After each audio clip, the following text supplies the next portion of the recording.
Welcome back to Outdoors with Larry Ray, brought to you proudly by Tennessee Wildlife Resource Agency, Barton Power Sports, Sportsman's Warehouse, and Best Care Home Services. Hey, welcome back to Outdoors with Larry Ray. We talk outdoors every Saturday morning for our good friends, not only in Memphis, but in Brownsville and Jackson, Tennessee. Welcome aboard. And, of course, when we mention Jackson, Tennessee, we got the Jackson man himself. Is here every fourth Saturday, and that's Bill Cooksey. That's right. Roots are in Jackson, always be in Jackson, and we're glad to have you with your expertise, as we've talked a little bit this morning about a big controversy that Arkansas always seems to be in when it involves waterfowl. It just seems like it's ongoing in all of my years and everything.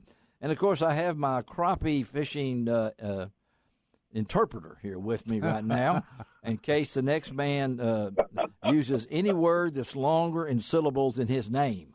So just get ready for that. We got one of our always our favorite guests is Dannenmuller of where's he from, Ron? Wetumpka, Alabama, on the Alabama River. Well, he's not on the river. He's adjacent to the river. He's not sitting in the cabin on the river. He's pretty close. My journalism teacher always said, you can't be on the Little Red River. You don't live on the river. You live adjacent to the river. Well, if you had a houseboat, you'd be living on the river. You think, does he have a houseboat? No, he's got a pretty good bass boat. No, he's got a bass boat and a crappie boat and all them other things. Hey, Dan, how you doing, buddy? I'm good, guys. How are you this morning? I always like to talk crappie fishing with you, and I know it's been part of your heart for a long time, and your knowledge of it and things along that line. And Ron, of course, we're partial to. He's got on his shirt today. What are you wearing over there, Ron? I have an American Crappie Trail T-shirt on. Yes. And I think you got one too. I got one too. You forgot to wear yours today. Yeah, but I wear it all the time. Yeah, because it's got a nice feeling to it, just like that league has a feeling to it too. That's right. That's right. Trail, so hey, and we got Dan on today, and yeah, let's talk. And he's got a couple of sponsors that are really, really only got two big time. Well, he's got a bunch. He's got a bunch. He's got a bunch, but there's two that really stand out. One obviously is Bobby Garland Baits, and another one is Yamaha. And a couple of things we want to talk to Dan about today. One is new colors, new baits from new colors, new baits. All right. Bobby Garland. And Dan, the Piledriver just came out. It's hitting the market. The Piledriver. Great bait. Or a crappie bait. That's a Piledriver. You like that? That's right. Okay, go ahead. Lawler on I'm the pro sorry, staff. Dan. I'm big on names and colors. Go ahead, Ron. I want to hear about the unique names. I want to hear the Piledriver. Tell our listeners, Dan, about a couple of the new baits that they have out now. Absolutely. The Pilediver is great for those that love to jig, for crappie. Mm-hmm. Vertical jigging is a great way to use the Pilediver. In fact, right now, this time of the year when the fish get really locked on brush piles, especially brush piles that are right now, the fish are sitting at 12 to 14 feet on brush piles. And then some fish have already moved up in the shallows at 3 to 8 feet. And I don't care what part of the country you're from, they're almost universal as far as where they're at. And the ones that are shallow and the ones that are on brush piles will bite the same baits. It's just how you present them. Right. And the Pilediver is a great one. It has all kinds of movement, with different appendages to the bait, and has ribs throughout where you can put scent and bubbles and all that. When you take that bait and put it in front of them, it moves continually. And so I love to cast that bait on a Roadrunner, and I love to jig it on Bobby Garland heads, in deep brush piles.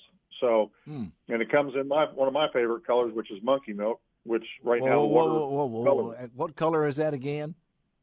Monkey? Another one of those that you like. Did you say monkey milk? Monkey milk. Monkey milk is one of the colors. Yeah. I got to see it. Pass it over here. I want to see this right now. Okay, I'm looking at the Pilediver right now, which I love the name of it, and it's coming in monkey milk, which I guess look at all these names here. Oh, monkey milk, electric chicken. All right, the Cajun cricket. And they have some new colors like green banana. banana. Yeah, I'm looking at these. Green bananas. There they go. Purple passion. The blue ghost. Okay, when if I believed in coming back after I pass away, I would come back as a monkey fish guy that would name baits and colors. I mean, right. Do you get to help on some of this, Dan? Are you a name dropper? I can't really sign my name that I put any of those names on anything. Oh, come on, Dan. Come on, Dan. It's hard enough for me to remember them all. There you're an honest man out there from now. And Bobby Garland, in some of their bait lines, crappie lines, they have up to 80 colors. 80 colors? Yeah. I have to have a color chart in front of me because when I'm going out checking the colors and when I get ready to fish, I want to make sure I match the color to what the color selector is saying. Uh-huh. So, I'll go through those colors and then finally I'll look them up on a chart so I know what color it is to make sure I get it out of the right box or right, package or whatever. And I'll tell you, though, two common colors that are good throughout the country almost any time of the year are glacier and monkey milk. I mean, those two colors. Yeah. Monkey milk is a multi-million-dollar seller, and it's not because it just looks good. It works. Wow. We're talking to Dan Dannenmuller about Bobby Garland baits that they've come out with. And, Ron, you were talking, you told me about some of the things that, of course, Dan's been at it a while, and I'd like to ask him, before we get through with some of these sponsors, a question, but winterizing your outboard motors, which you wrote for me here, is that something you want to mention, Ron? Yeah. It's September now. We're going into September. Yeah. A lot of people are getting ready to go hunting. They put up their boats and everything else.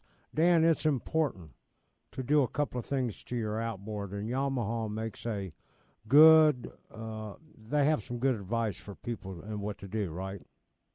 They sure do, and you can look at these up on a website, which is maintenance.yamahooutboards.com. Okay. And some of those key things that you want to really take away, especially like you just mentioned, winterizing, there's some key things. The first thing is make sure you fog, and use a Yamaha level type product to fog your cylinder walls by, taking out a spark plug and spraying it into the engine. The other way, another thing that you need to do for winterizing, make sure that you've emptied all the water out of the lower unit. Tilt it down, get all the water out of there so it doesn't freeze up on you during the wintertime. Change out your lower unit, oil, if you've got close to $100 on it. Also change out all your filters and especially your fuel filters, and put some fuel conditioner in your fuel to make sure that it doesn't gel on you or that it goes flat. And it's going to go flat on you in the gas tank within 2 weeks. 2 weeks? So make sure you use... Because the ethanol separates. Yeah, the ethanol separates. So within 2 weeks. And like Lucas has some non-ethanol treatment that's very inexpensive, easy to get in a lot of places. Not only does it treat your gas for ethanol problems, but also it stabilizes your gas, and it's also a carb cleaner.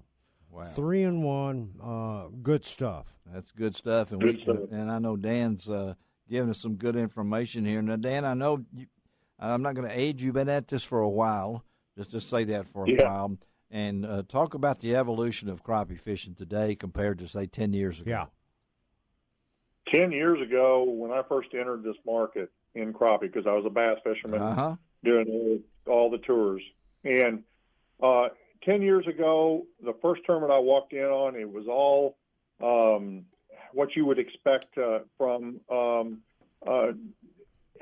a beginning tour. Yes. I guess that's the way to put it. Yeah, be nice. Be nice. Yeah, okay. Yeah, that's what it was. A rookie tour. Beginning sport. Yeah. And now, what I see with the tours, especially the ACT, yes, and is a level that is right on the level with the bass, elites.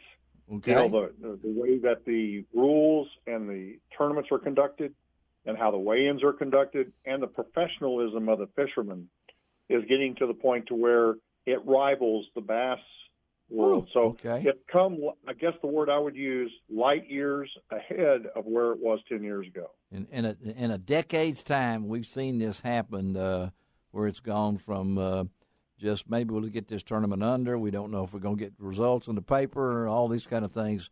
And today, as Ron knows, following the ACT, knows how big that event. So do you see this continuing growth, Dan?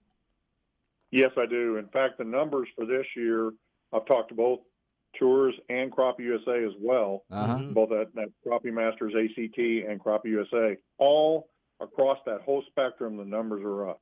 And so that's awesome.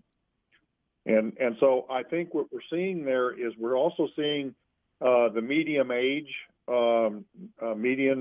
change from being the 55 to 64 group to being more in the middle where it should be, 35 to 55. And so now it doesn't mean there's both extremes because I'm 65, Yeah. But you're just a pup. They're getting younger people into the sport that will conserve the sport, conserve the fish, and also take it to the next level in the next generations. And Dan, one of the things that makes your crappie team unique, you are a husband and wife team that travels throughout the country. For the first time this year, you're fishing with your wife, Sue. Yeah, that's right. And you've had a great time this year. She's helped you out on the crappie trails, hasn't she?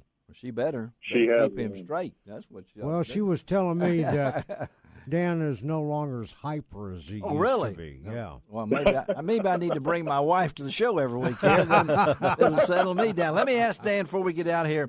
I had a chance to be at the Mid-South Hunting and Fishing Extravaganza last weekend, the 20th anniversary. Ran into a couple of good folks there, and John Stone and his son-in-law, Keith Redmond, if I'm not mistaken. Let's see, what's Redford?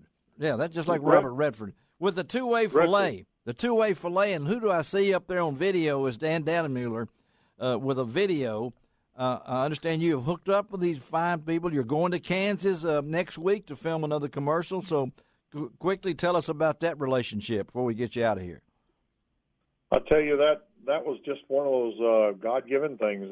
It kind of came back. I met them at an ICAST 2 years ago, and they had my card from my magazine, the Crappie Now magazine, and they called me one day and said, "We would like you to represent us, for a very lean forward cleaning board." Yeah. And I said, "Okay, tell me a little bit about it," because I have totally forgotten it. I've slept several times since then, and sure enough, that board is unique and it's great, and it's so easy to use for anybody. And so what happened was we've signed up together, and I'm promoting it. And I'm going to go out to Kansas, as you mentioned. Monday I fly out. Tuesday we cut the commercial, and it'll be out across the networks to help promote this wonderful cleaning board. Hey, Dan, I want to see that cleaning board down at Grenada. I've got one. John gave me one. My wife is tickled to death to get it. I've got the best wife in the world. Larry doesn't clean fish. No, and my wife is an expert at it, and she loves it. And just bringing the fish. And folks, before we let Dan, you go to K&J Outdoor Products. That's the home of the TwoWay Fillet. You'll see the video with Dan demonstrating it, a great video of it. And they're out of Overland Park, Kansas, and I know Dan didn't mind me cutting into his time just to mention that. Go to filetboard.com. Dan, thank you, buddy. Appreciate you being with us. And I'll see you in a couple of weeks, buddy. Yeah, keep Ron straight. Okay, here we go. All right. I'll have a board for you. All right. Okay. We'll see you, buddy.